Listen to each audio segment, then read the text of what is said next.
Hi friends, welcome to my channel. இந்த மாதிரி சுவாரஸ்யமான கதைகளை கேட்க நீங்கள் இப்போ தான் நம்ம சேனலுக்கு முதல் முறையாக வரீங்கன்னா மறக்காமல் நம்ம சேனலை சப்ஸ்கிரைப் பண்ணிக்கோங்க. பக்கத்தில் இருக்க பெல் ஐக்கானையும் கிளிக் பண்ணிக்கோங்க.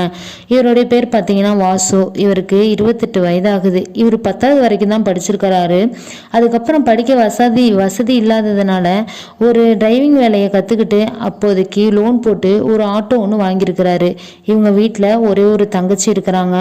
அம்மா இப்போதைக்கு உடம்பு முடியாதவங்க தான். ஏன்னா அவங்க நல்லா இருக்கும்போது வேலை செஞ்சு எப்படியோ இந்த அளவுக்கு படிக்க வச்சுட்டாங்க. அதுக்கப்புறம் அம்மாவுக்கு உடம்பு முடியாததுனால மேற்கொண்டு நம்ம வாசு படிக்காம இப்போ ஒரு 5-6 வருஷமாவே ஆட்டோ தான் ஓட்டிட்டு இருக்கிறாரு. தன்னுடைய தங்கச்சியை இப்போதைக்கு காலேஜ் 3rd இயர் வரைக்கும் கொண்டு வந்துட்டாரு. இதுக்கப்புறம் எப்படியும் அவளுக்கு ஒரு நல்ல வரன் பார்த்து கட்டி வைக்கணும்னு சொல்லிட்டு இப்போதைக்கு ஒரு மாப்பிள்ளை பார்த்துக்கிட்டு இருப்பாரு. ஆனால் எந்த வரன்களும் அவளுக்கு அவருக்கு பிடிக்கல. இவருக்கு பிடிச்சா தங்கச்சிக்கு பிடிக்கல, தங்கச்சிக்கு பிடிச்சா இவருக்கு பிடிக்கல. அப்படிதான் வரன்கள்லாம் தட்டி விட்டுட்டு இருக்கிறாரு. இதனால நம்ம வாசுக்கும் இப்போதைக்கு சரி பாப்பா அவளுக்கு அமையறப்ப அமையட்டும்னு சொல்லிட்டு இவரும் அவருடைய வேலையை பார்த்துட்டு இருப்பாரு. சவாரி கிடைக்கிற நேரம் சவாரிக்கு போய்கிட்டு பக்கத்தில் இருக்கிற ஒர்க் ஷாப்புக்கு அங்கேயும் வேலைக்கு அடிக்கடி போவார். ஏன்னா இவருக்கு மெக்கானிக்கல் வேலையும் தெரியும். அப்போதைக்கு சவாரி கிடைக்கலன்னா அங்கேயும் வேலைக்கு போய் அதில் கொஞ்சம் பணம் சம்பாரிச்சுக்கிட்டு இருப்பார். எப்பொழுதும் பார்த்தீங்கன்னா சும்மாவே இருக்க மாட்டார். ஏதாச்சும் ஒரு வேலைக்கு கிளம்பிடுவார். அப்படி இருக்கிறப்ப இவரும் அந்த ஒர்க் ஷாப்பில் வேலை செய்கிற பையனும் ரொம்பவே க்ளோஸ் ஃப்ரெண்ட் ஆயிடுவாங்க. ஏன்னா அந்த அளவுக்கு 2 பேரும் டீப்பாக 2 பேரும் க்ளோஸாக இருப்பாங்க. இவங்க வீட்டுக்கு அவரும் போவார். 2 பேரும் வீட்டுக்கு போக வர இருப்பாங்க.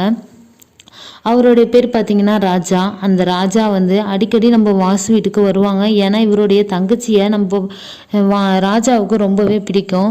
அப்படி இருக்கிறப்ப எப்படி வாசுகிட்ட கேட்குறது, ஒரு நண்பனாக பழகிட்டு உனக்கு அவள் தங்கச்சி கிடையாதா, வீட்டுக்கு வரப்போக இருந்தா நீ லவ் பண்ணிடுவியா அப்படின்னு சொல்லிட்டு ஏதாச்சும் தப்பாக நினச்சிக்கோன்னு சொல்லிட்டு நம்ம வாசுகிட்ட சொல்லக்கூடாதுன்னு நம்ம ராஜா மனசுக்குள்ளாரே பூட்டி வச்சிருப்பாரு. நம்ம வாசுவோட தங்கச்சியும் பார்த்தீங்கன்னா ராஜாவை கொஞ்சம் அவங்க மனசுல ஆசை இருக்கு, இருந்தாலும் பரவாயில்ல நம்ம அண்ணனுக்கோசரம் நம்ம நேர்மையா இருக்கணும்னு சொல்லிட்டு அவங்களும் வெளியே காட்டிக்காம இருப்பாங்க. அப்படி இருக்கிறப்ப நம்ம வாசுவோட தங்கச்சி ஒரு நாள் பார்த்தீங்கன்னா அவங்க அண்ணன்ட்ட எப்படியாச்சும் இந்த விஷயத்த உண்மையை சொல்லிடணும், நம்ம 2 பேரும் லவ் பண்ணுறத அப்படின்னு சொல்லி முடிவெடுக்கிறாங்க. இவங்க தங்கச்சியும் ஒரு நாள் பார்த்தீங்கன்னா அவங்க அண்ணன்ட்ட நான் இதுமாரி அந்த கடையில் வேலை செய்கிற ராஜாங்கிற பையனை லவ் பண்ணுறேன்னு, எங்களுக்கு நீ கல்யாணம் பண்ணி வைன அப்படின்னு சொல்லி கேட்குறப்ப தான் எனக்கு தெரியாமல் இந்த வேலை பார்த்துட்டியா, நான் உன்னை எவ்வளோ கஷ்டப்பட்டு நான் படிக்க வச்சிருக்கிறேன், இதுக்கப்புறம் உன்னை ஒரு நல்ல இடத்துல கட்டி கொடுக்கணும்னு நான் நினச்சிட்டு இருக்கிறப்பேன். அப்படி இருக்கிறப்ப நீ அந்த பையனை லவ் பண்ணுறேன்னு சொல்றியே அப்படின்னு சொல்லி பேசுறப்ப தான் அண்ணே நாங்கள் 2 பேரும் ரொம்பவே அவரும் தானே லவ் பண்ணுறாரு, ஆனால் இதை உங்கள்கிட்ட சொல்கிறதுக்கு அவருக்கு கொஞ்சம் கூச்சமாக இருக்குது, அதனால தான் அவர் சொல்ல மாட்டேங்கிறாரு அப்படின்னு சொல்லிட்டு நம்ம வாசுவோட தங்கச்சி சொல்லுவாங்க. இவர் டைரெக்டாக அந்த கடையில் போய் என்னடா நீனும் நானும் எப்படி பழகிருக்கோம், அப்படி இருக்கிறப்ப என் வீட்லேயே நீ கையை வைக்கிறல அப்படின்னு சொல்லிட்டு ஓங்கி ஒரு அறை விட்டுருவாரு. இதனால் நம்ம ராஜாவுக்கு கொஞ்சம் மனஸ்தாபமாக ஆகுது. ஏன்னா நாங்கள் 2 பேரும் லவ் பண்ணுறோம் தான், அவர் உன் தங்கச்சி சொன்னது உண்மைதான், எங்களை நீ சேர்த்து வையின்னு சொல்லி அவர் கேட்பாரு. நம்ம வாசு இப்போதைக்கு என்னை உன்னை பிடிச்சிருந்தாலும் கூட இப்போதைக்கு கல்யாணம் வேண்டாம், ஏன்னா என் மனசு ஏற்றுக்க மாட்டேங்குது, அவளை ஒரு நல்ல இடத்துல கட்டி கொடுக்கணும் தான் என்னுடைய ஆசை, உன்னை பொறுத்த வரைக்கும் உங்கள் வீட்டில் எந்த ஒரு வசதியுமே கிடையாது, அப்படி இருக்கிறப்ப நான் உனக்கு எப்படி கட்டி கொடுப்பேன் அப்படின்னு சொல்லுவார். இதனாலேயே நம்ம ராஜாவும் இவ்வளோ நாள் என்னோட ஃப்ரெண்டாக பழகிட்டு இப்போதைக்கு என்கிட்ட என்ன இருக்குன்னு கேட்குறல்ல, அப்போ நீ என்னை பற்றி உனக்கு முழுசாக எதுவும் தெரியாதா அப்படின்னு சொல்லி நம்ம ராஜா கேட்டுவார். வாசுவும் இல்லை எனக்கு டைம் வேணும், நீங்கள் 2 பேரும் உடனே சொல்லிட்டீங்க, எனக்கு ஏற்றுக்க மனப்பான்மை வேணும் அப்படின்னு சொல்லுவாங்க. அதுக்கப்புறம் நம்ம வாசுவும் 2-3 நாள் கழிச்சு நம்ம யாரையும் தேடி கல்யாணம் பண்ணி வைக்கிறதுப்ப நம்ம ஃப்ரெண்டையே கல்யாணம் பண்ணி வச்சிடலாம், ஏன்னா அவங்க 2 பேரும் லவ் பண்ணுறாங்க, இதுக்கப்புறம் வேற ஒரு மாப்பிள்ளையும் பார்த்து நம்ம கட்டி வச்சா நம்ம தங்கச்சியும் வாழ்வாளா என்னன்னு தெரியல. அப்படி இருக்கிறப்ப இவனுக்கும் எந்த ஒரு கெட்ட பழக்கமும் கிடையாது, ரொம்ப நல்ல பையன்தான். இருந்தாலும் எப்படியாச்சும் இவங்க 2 பேத்துக்கும் கல்யாணம் பண்ணி வச்சோம்னா நாளைக்கு எந்த ஒரு பிரச்சனையும் வராதுல்ல, ஏன்னா நாளைக்கு இவன்கிட்ட ஒன்றும் இல்லைன்னு சொல்லிட்டு தன்னுடைய தங்கச்சி ஃபீல் பண்ணிடக்கூடாது அப்படின்ட்டு தன்னுடைய தங்கச்சிக்கிட்ட போய் கேட்குறாங்க. அவன்கிட்ட சொத்து வீடு எதுவுமே இல்லை, இருக்கிறதும் வாடகை வீடு தான், அது உனக்கு தெரியுமா அப்படின்னு சொல்லி நம்ம வாசு கேட்பாரு. எல்லாமே எனக்கு தெரியும்னே, எனக்கு சொத்து பத்தெல்லாம் தேவையில்லை, எனக்கு ஒரு நல்ல மனசு தான் வேணும், நானும் அவரும் கிட்டத்தட்ட ஒரு 2 வருஷமாக லவ் பண்ணிக்கிட்டு இருக்கிறோம், அதை நான் உங்கள்கிட்ட சொல்லலை, இருந்தாலும் 2 பேரும் வெளியே அவுட்டிங் போகிறது, அது மட்டும் இல்லாமல் வெளியே ஊர் சுற்றுறது அப்படி இருந்திருக்குறானே, அவருடைய கேரக்டர் எனக்கு நான் ரொம்ப நல்லாவே தெரியும் உன்னை விட அப்படின்னு சொல்லி நம்ம வாசுவோட தங்கச்சி சொல்லுவாங்க. அப்படி இப்படின்னு ஒரு மாதத்துலேயே முகூர்த்த தேதி புக் பண்ணி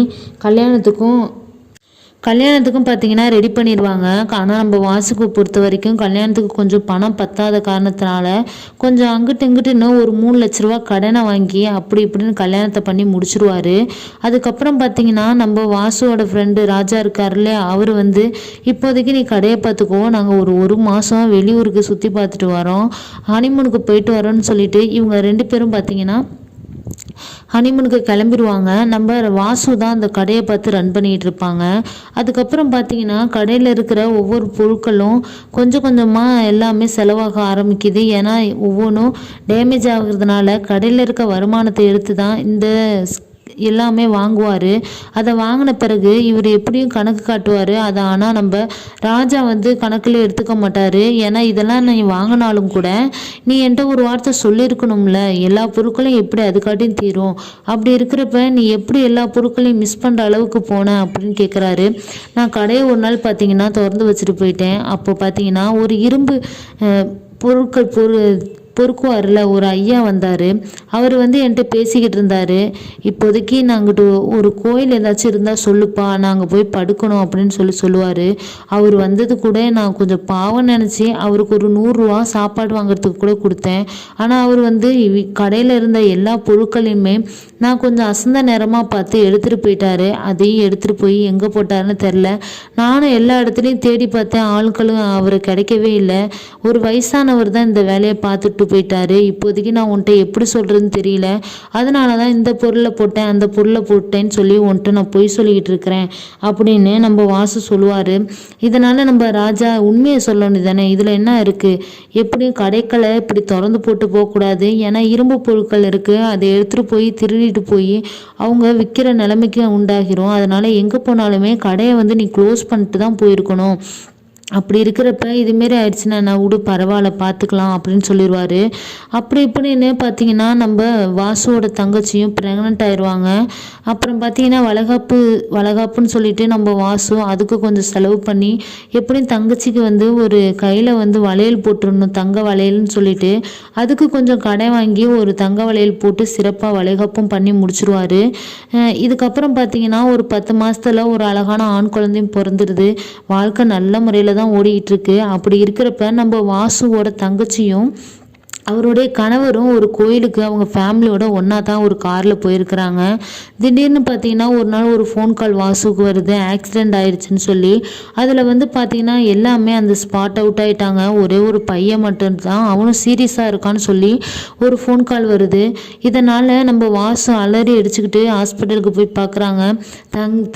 தங்கச்சி வீட்டுக்காரரு முதற்கொண்டு எல்லாமே இறந்துருப்பாங்க, அவங்க அம்மா அப்பா முதற்கொண்டு. இவன் மட்டும்தான் உயிரோடு இருப்பான். தன்னுடைய பையன் மட்டும்தான், தங்கச்சி பையன் மட்டும்தான் உயிரோடு இருக்கிறத பார்த்துட்டு கதறி அழுகுறாரு. ஏன்னா ஒரே நேரத்தில் 4 உயிர்கள் போயிடுச்சே, கடவுளே உனக்கே இரக்கம் இல்லையா, இந்த பிஞ்சு குழந்தைய மட்டும்தான் நீ காப்பாற்றிருக்கிற, மீதி இருக்கிற என் தங்கச்சி போயிட்டாங்க, என் தங்கச்சி மேலே அவ்வளோ ஒரு பாசம் வச்சுருந்தேன், எல்லாமே இழந்துட்டு இப்போ நிற்கிறேனே, இப்போதைக்கு எனக்கு தங்கச்சியும் இல்லை, யாருமே இல்லாமல் தானே நிற்கிறேன் அப்படின்னு சொல்லிட்டு கதறி அழுவார்.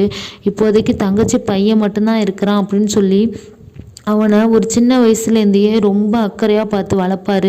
ஏன்னா தங்கச்சி இறந்துட்டான். இங்கிட்டு பார்த்தீங்கன்னா கொஞ்ச நாள்லேயே அவங்க அம்மாவும் தங்கச்சி போன வருத்தத்திலேயே உடம்பு சரியில்லாமல் இருந்ததுனால இவங்களும் இறந்துருவாங்க. இப்போதைக்கு இவனுக்கு வீட்டில் யாருமே இல்லை, தன்னுடைய தங்கச்சி பையனும் இவனும் தான் இருக்கிறாங்க. 2 பேரும் ஒரு தாய்மாமா முறைங்கிறல தாய்மாமான்னு கூட பார்க்காம தன்னுடைய சொந்த பையன் மாரி தான் வளர்த்துக்கிட்டு இருப்பார் நம்ம வாசு. அப்படி இருக்கிறப்ப இவங்க கடைக்கு பக்கத்தில் ஒரு வீடு வந்து வாடகைக்கு இருக்குது. அப்போ ஒரு ஃபேமிலி வந்து வாடகைக்கு வராங்க. அந்த வீட்டில் ஒரு பொண்ணும் அவங்களோட அப்பா அம்மா மட்டும்தான் வராங்க. அந்த பொண்ணு பார்த்திங்கன்னா காலையில் எழுந்திரிச்சு வேலைக்கு கிளம்பி போயிடுவாங்க. அவங்க அப்பாவை பொறுத்த வரைக்கும் ஒரு குடிகாரர் தான். ஏன்னா குடிச்சிட்டு தன்னுடைய மகள் கொடுக்குற காசில் குடிச்சிட்டு வேலைக்கும் போகாமல் அவருடைய வாழ்க்கையை அவரே வீணடிச்சுக்கிட்டு இருக்கிறாரு. இவங்க மகளும் அடிக்கடி பார்த்திங்கன்னா எல்லா கண்டிஷனும் போட்டு வைக்கிறாங்க, இருந்தாலும் அவர் கேட்க மாட்டேங்கிறாரு. அடிக்கடி குடிச்சிட்டு எங்கேயாச்சும் விழுந்து கிடப்பார். இதனாலேயே அந்த வீட்டில் இருக்கிறவங்க அவத்த யாருமே இல்லை என்கிட்ட தான் பேசுவாங்க. நம்ம வாசுக்கிட்ட பேசிகிட்டு இருக்கிறதுனால வாசுவை கூட்டிகிட்டு போய் அங்கே விழுந்து கிடக்கிற இடத்துலலாம் தூக்கிட்டு வந்து வீட்டில் போடுவாங்க. இப்படி இருக்கிறப்ப நம்ம வாசு வந்து இவர் இப்படி பண்ணிகிட்டு இருக்கிறாரு, இவருக்கு யாருமே காசு கொடுக்காதீங்க, நீங்கள் கொடுக்கறதுனால தானே அவர் குடிக்கிறாரு, இப்படியே எவ்வளோ நாளைக்கு இருந்துருவாரு, காசு இல்லைனா கூட குடிக்காமல் இருப்பார் அப்படின்னு சொல்லி அட்வைஸ் பண்ணிட்டு போகிறாங்க. அந்த வீட்டில் இருக்கிற பொண்ணு பேர் பார்த்தீங்கன்னா சத்யா. அவங்க அடிக்கடி இவருடைய அப்பா அப்படி பண்ணிகிட்டு இருக்கிறதுனால நம்ம வாசுவை தான் எங்கேயா இருந்தாலும் கூட்டிகிட்டு போய் அவங்க அப்பாவை தூக்கிட்டு வர்றது, எங்கேயாச்சும் விழுந்து கிடந்தாருன்னா அவரை தூக்கிட்டு வந்து வீட்டில் விடுறது, அப்படி தான் பண்ணிகிட்டு இருப்பாங்க. நம்ம வாசுவை இவங்க ஃபேமிலி இப்படி கஷ்டப்பட்டுக்கிட்டு இருக்கிறாங்க. இவர் என்னன்னா இப்படி அந்த பொண்ணு வேலைக்கு போய் இவ்வளோ கஷ்டப்படுது, இவருடைய அப்பா என்னன்னா இப்படி பண்ணிகிட்டு இருக்கிறாரே அப்படின்னு சொல்லிட்டு வாசுவும் அடிக்கடி யோசிச்சுட்டு இருப்பார். அந்த பொண்ணு பார்க்கவே ரொம்ப அழகாக இருக்கும். ஆனால் அந்த பொண்ணுக்கு அப்பா சரியில்லை, அம்மாவும் உடம்பு முடியாதவங்க தான். அவங்களுக்கு வேலைக்கு போய் தான் இவங்க மெடிசன்லாம் வாங்கிட்டு இருக்கிறாங்க. இதனால் இந்த வாசுவுக்கு அந்த பொண்ணு மேலே ஒரு அபிப்பிராயம் வருது. அடிக்கடி அந்த கடைக்கு இங்கிட்டு போக வர இருக்கிறதுனால அந்த சத்யாவுக்கும் அவங்க மேலே ஒரு ஈர்ப்பு வருது. 2 பேரும் பார்த்திங்கன்னா ஒரு கட்டத்தில் 2 பேரும் லவ் பண்ண ஆரம்பிச்சிடுறாங்க. அந்த பையனை பற்றி 2 பேரும் வெளியே சுற்றுறது, அது இல்லாமல் கடை அடிக்கடி லீவ் போட்டு தேட்ரு அப்படி இப்படின்னு போவாங்க. அங்கே எங்கே போனாலுமே தன்னுடைய தங்கச்சி பையனை கூட்டிகிட்டு போகிறதுனால நம்ம சத்யாவுக்கு பிடிக்க மாட்டேங்குது. இந்த பையன் யார், எதுக்கு எடுத்தாலும் இவனை ஏன் கூப்பிட்டு வரீங்க, கேட்டால் தங்கச்சி பையன்னு சொல்கிறீங்க, அப்படி இருக்கிறப்ப இவங்களோட உங்கள் தங்கச்சி எங்க, அவங்களோட வீட்டில் யாருமே அவங்க தாத்தா பாட்டி யாருமே இல்லையா, நீங்கள் ஏன் வளர்த்துக்கிட்டு இருக்கீங்கன்னு கேட்குறாங்க. அப்போ தான் சொல்கிறாங்க எல்லாமே ஆக்சிடெண்ட்டில் இறந்துட்டாங்க, இவன் தப்பிச்சதே பெரிய ஒரு பாடு தான், எனக்கு இப்போதைக்கு ஆதரவுன்னு சொல்லிட்டு யாருமே கிடையாது, இவன் மட்டும்தான். அப்படி இருக்கிறப்ப உனக்கு இவன் இருக்கிறதுனால என்ன பிரச்சனை அப்படின்னு கேட்பாங்க. இல்லை எனக்கு எதுவும் பிரச்சனை இல்லை அப்படின்னு சொல்லிடுவாங்க. இருந்தாலும் இவன் இருக்கிறது அவங்களுக்கு பிடிக்கவே பிடிக்காது. ஒரு கட்டத்தில் நாளைக்கு கல்யாணம் பண்ணுற ஸ்டேஜில் கல்யாணம் அப்படி இப்படின்னு முடிஞ்ச பிறகு அவங்க வீட்டில் இவங்களுக்கு சமைச்சு போடுறது, இந்த பையன் வந்து நல்லா சாப்பிட்டுட்டு ஜாலியாக விளாண்டு இருக்கிறதெல்லாம் பார்த்து நம்ம சத்யாவோட அம்மாவுக்கு பிடிக்க மாட்டேங்குது. ஏற்கனவே இப்போ தான் தன்னுடைய பொண்ணு ஒரு வாழ்க்கையை ஆரம்பிச்சிருக்கா. அது மட்டும் இல்லாமல் இப்போ இவன் யாரும் ஒரு இடைஞ்சலாக வந்து இருந்துகிட்டு இருக்கிறானே, இவங்க 2 பேத்துக்கும் அந்த ஒரு தனியான ப்ரைவசி கிடைக்க மாட்டேங்குது அப்படின்னு சொல்லி அவங்க அம்மா சத்யாட்ட சொல்லி உசுப்பேற்றி விட்றாங்க. நம்ம சத்யாவுக்கும் ஒரே இதாக இருக்குது, எப்போ பார்த்தாலும் தன்னுடைய கணவரோடையே இருந்துகிட்டு இருக்கான், நம்மளுக்குன்னு அந்த ஒரு ப்ரைவசி கிடைக்க மாட்டேங்குது அப்படின்னு சொல்லி வெடுக்குன்னு சொல்லி அந்த பையனை திட்டி விட்டுருவாங்க. அதுக்கப்புறம் பார்த்திங்கன்னா நம்ம வாசு வந்து உனக்கு அவன் இருக்கிறது தான் உனக்கு பிரச்சனையாக இருந்தால் சொல்லிடு, நானும் அவனும் போயிடுறோம், இதுக்கப்புறம் நம்ம வாழ வேண்டாம் அப்படின்னு சொல்லிடுவார். அதனால் நம்ம சத்யாவுக்கு அப்போ தான் தெரியுது அந்த பையன் மேலே எவ்வளோ கூடி பாசம் வச்சுருக்காருன்னு. அதுக்கப்புறம் இவங்களும் தன்னுடைய பையன் மாரி தான் அவங்கள பார்க்க ஆரம்பிக்கிறாங்க. அதுக்கப்புறம் இவங்க 2 பேரும் பார்த்திங்கன்னா வாழ்க்கையில் அடுத்த கட்டத்துக்கு போயிடுறாங்க. கடையை இன்னும் கொஞ்சம் டெவலப் பண்ணணும் அப்படின்னு சொல்லிட்டு, இந்த கடையை என்னுடைய தங்கச்சி கடை தான், அது என்ன நீ என்ன டெவலப் பண்ணுறது, நான் பார்த்துக்கிறேன், நீ வந்து உரிமை கொண்டாட வேண்டாம் அப்படின்னு சொல்லி சத்யாட்ட வெடுக்குன்னு பேசிடுவார். இதனால் நம்ம சத்யாவுக்கு பிடிக்க மாட்டேங்குது. இதனால தான் நீங்கள் பார்த்துக்கிட்டு இருக்கீங்களா அந்த பையனை, இந்த கடையை அவன்கிட்ட பிற்காலத்தில் நான் ஒப்படைக்கணும், ஏன்னா அவனுடைய கடை, அதுக்கப்புறம் நான் இந்த கடையில் நான் ஒரு வேலையாளாக இருக்கணும், அவன் ஒரு முதலாளியாக இருக்கணும் அப்படின்னு சொல்லிட்டு நம்ம வாசு சொல்லுவார். இதெல்லாம் நம்ம சத்யா வந்து கேட்டுக்கிட்டே இருப்பாங்க. அதுக்கப்புறம் கொஞ்ச நாள்லேயே நம்ம சத்யாவும் ப்ரெக்னென்ட் ஆயிடுவாங்க. அதுக்கப்புறம் பார்த்திங்கன்னா ஒரு அழகான ஒரு பெண் குழந்தையும் பிறக்குது. அப்படி இப்படின்னு கொஞ்ச நாள் பார்த்திங்கன்னா ஒரு 2-3 வருஷம் போகுது. அந்த குழந்தையும் ஒரு 2 வயசான பிறகு மறுபடியும் தனக்கு இன்னொரு பையன் வேணும் அப்படின்னு சொல்லிட்டு நம்ம சத்யா கேட்பாங்க. இல்லை இருக்கிற பையன் போதும், என்னுடைய தங்கச்சி பையன் இருக்கிறான்ல, அப்படி அதுக்கப்புறம் என்ன உனக்கு இன்னொரு பையன் வேணும் அப்படின்னு சொல்லி கேட்பாங்க. ஆனால் இவங்களுக்கு விருப்பம் கிடையாது. இருந்தாலும் பரவாயில்ல, எனக்கு இன்னொரு பையன் வேணும்னு சொல்லுவாங்க. இல்லை நான் சொல்கிறத கேளு, முதல்ல நீ போய் ஃபேமிலி பிளானிங் பண்ணிட்டு வந்துரு அப்படின்னு சொல்லிட்டு நம்ம வாசு சொல்லுவார். இதை ஏற்றுக்க அவங்க மறுத்தாலும் கூட இதான் உண்மை. ஏன்னா அன்னைக்கு என்கிட்ட என்ன சொன்ன நீனு, அந்த பையனும் என்னுடைய பையன் தானே நீ ஏற்றுக்கிட்ட, இப்போ ஏன் நீ இப்படி சொல்கிற அப்படின்னு சொல்லி கேட்ட பிறகு இவங்களும் சரி இவர் எப்படியோ தன்னுடைய பையன் மாரி பார்த்துட்டு இருக்கிறாரு, நம்ம இதை ஏதாச்சும் தப்பாக எடுத்துக்குவார், நம்மளுக்கு இருக்கிறது அந்த ஒரு பையன்தான், அது என்னுடைய நாத்தனா பையன் தானே, அப்படி இருக்கிறப்ப நம்மளுக்கு எதுக்கு இன்னொரு குழந்தை, இப்போதைக்கு பெண் பிள்ளையும் இருக்குது, சரி நம்ம போய் ஃபேமிலி பிளானிங் பண்ணிட்டு வந்துடுவாங்க. இவங்களும் நம்ம சத்யாவும் ஹஸ்பண்ட் சொன்ன பேச்சை கேட்டுட்டு அதுக்கப்புறம் தான் நம்ம வாசுக்கு இவங்க மேலே கொஞ்சம் நம்பிக்கை வருது. இப்போ தான் தன்னுடைய பையனாகவே உணர்றா. இவ்வளோ நாளாக நடிச்சுக்கிட்டு இருந்திருக்கிறான்னு தெரிஞ்சிருக்கு.